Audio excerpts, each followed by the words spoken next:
That's our ring. Time for Lum and Abner, brought to you by the makers of Miles Nervine and Alka-Seltzer.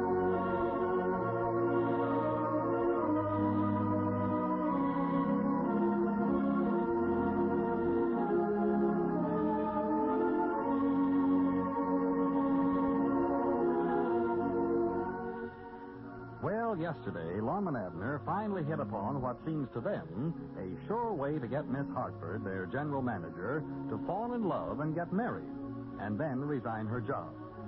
They found an ad for a matrimonial bureau in an old magazine and promptly wrote a letter seeking a mate for her. Well, we'll soon see what happens next.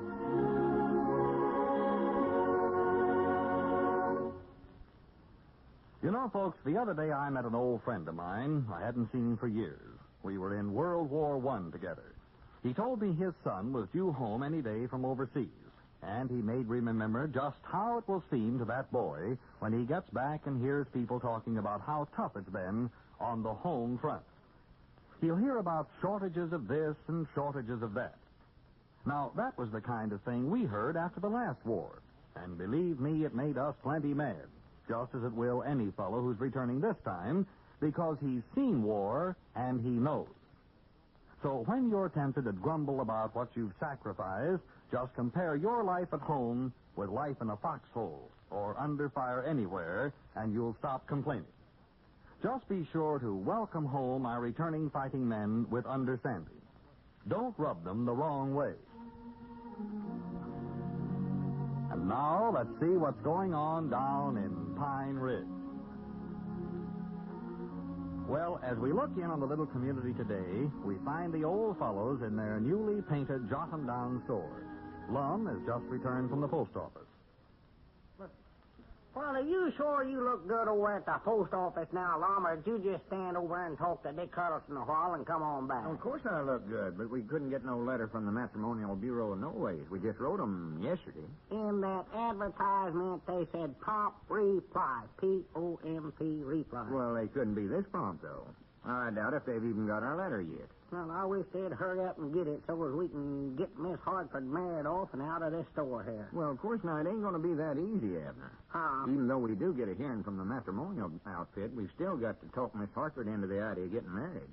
Oh. You'll have to admit that she don't seem like the romantic type. Well, no. We've got to come up with some fella she likes. Come up with him? Yeah. Chances are she won't care at all for the first 4 or 5 they suggest. Well, now, how's she going to know whether she cares for him or not? Well, I guess they generally send along a picture and write a letter telling a little about themselves and what different hobbies they're interested in and how much money they've got. She can get a pretty good idea from that. Well, it's sort of like ordering a suit of clothes out of wish book, ain't it? Well, yeah, you might say that. Yeah. And I reckon it ain't such a bad idea at that. This way, you get to look 'em over careful instead of falling in love and rushing into it before you know what you're doing. Yeah, that's where most folks make their mistake, I reckon, that rushing. This way, if you don't like 'em, you just send their picture back to the bureau, and believe me, that's a heap easier than breaking up the engagement. Well, do they have order blanks like they do in wish books? Just check what size and color hair and shipping weight and all that? Oh, no, they don't do that.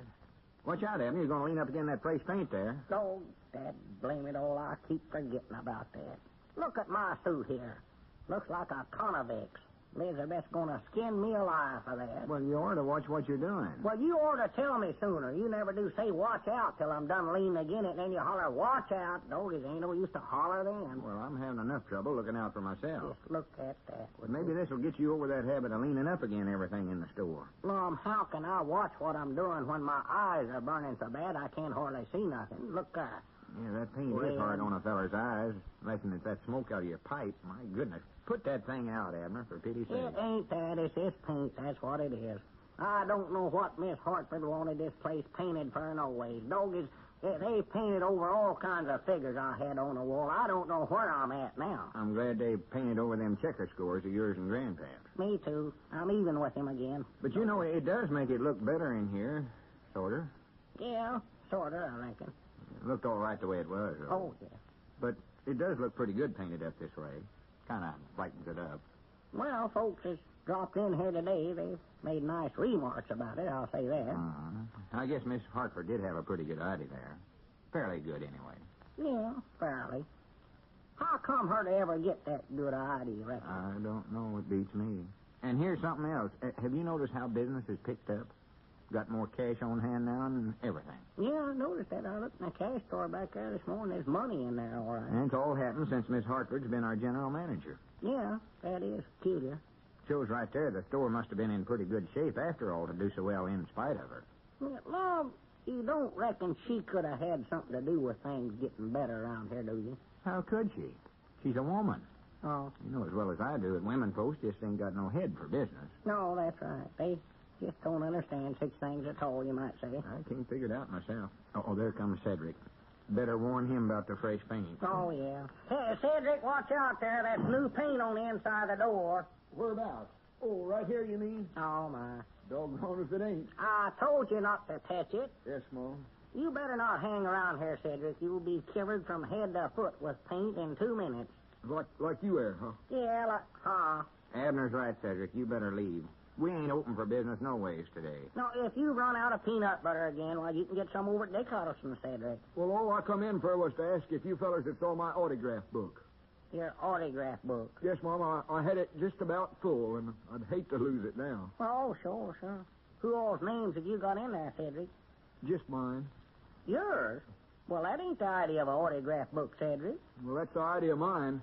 You see, I've wrote my name on every page, and then whenever anybody wants my autograph, I just tear out a page and hand it to them.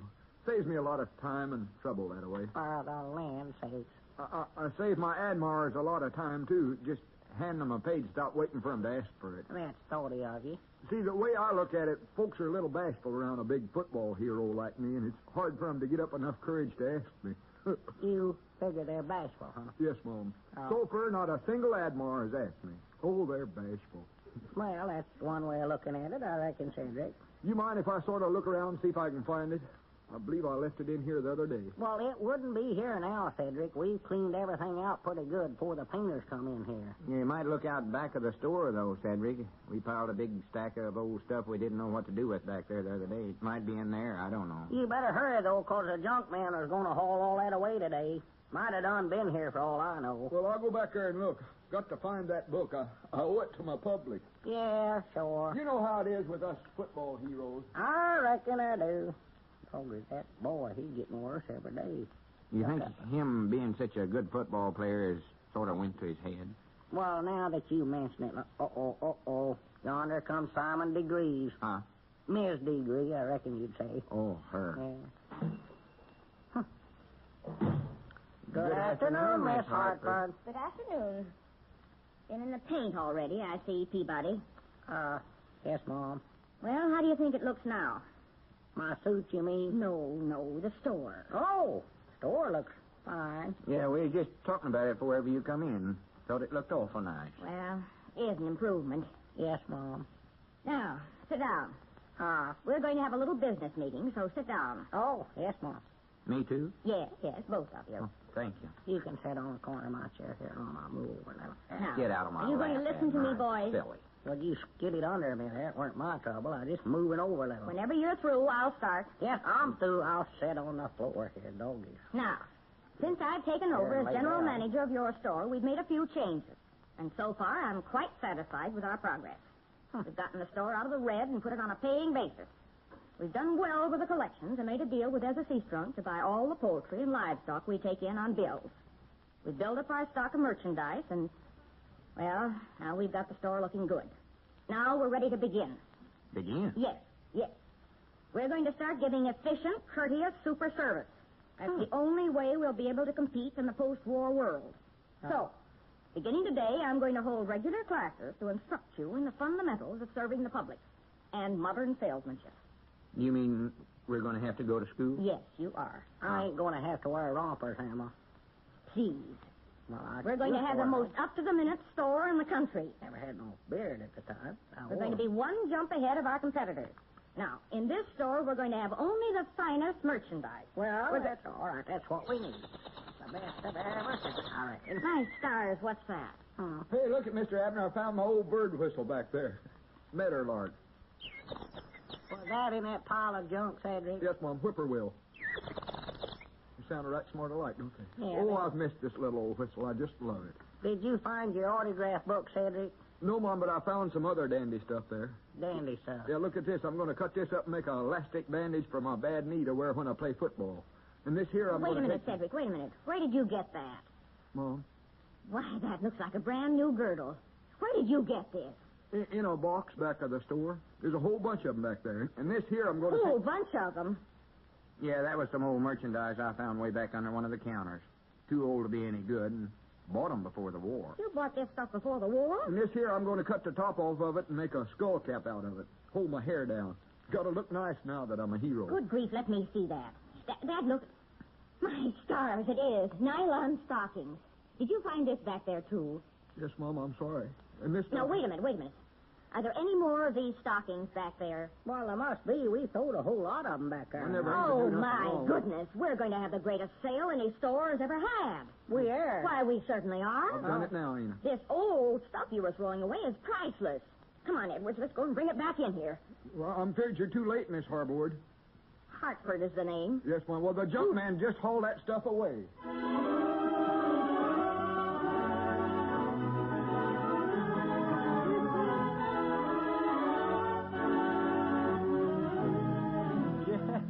The Jot 'em Down store can have the most wonderful sale in history, provided someone can overtake the junk man. So join us again in our next regular visit down in Pine Ridge. Friends, we've all seen those little flags with stars hanging in the windows of homes. Sometimes the blue stars turn gold. That's the day when grief overcomes the pride in a mother's heart. That son will never return. But there are other sons who will return, some with medical discharges, some crippled for life, and that's where you come in. Those boys don't want tears, sympathy, or charity. They want genuine help, the kind of help that will give them the opportunity to get along on their own. And one of the first things you can do is to take each boy's physical handicap as a matter of course.